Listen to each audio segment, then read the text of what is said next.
Again, if we're working with letter sounds, so if we are working with the B sound, one asks the child to trace, okay, with their finger, the B, okay, B, B. And while they're tracing, have them say the sound, B, B, B, B, B, B, B, B, B, B, B, B.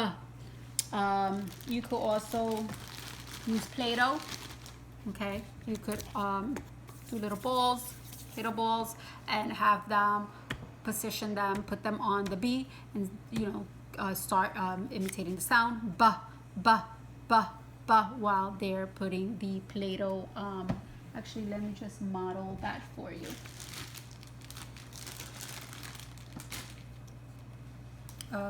Make sure you cut them out so they fit the page.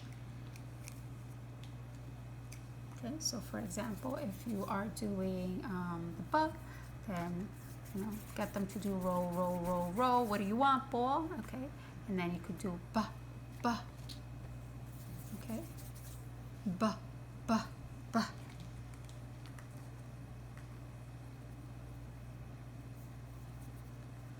Ba, ba, ba. Ba, ba, ba. Ba, ba, ba. I don't have any more Play-Doh, but you get the idea.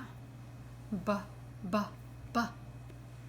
And that's a nice way to get them to imitate the letter sound. And that's all for this activity. Let me just add, you want to also get them to use the glue. Okay, so before you do the letter sound, have them glue. You could have them glue it to the book. Okay, and then you could begin your letter sound. That's all.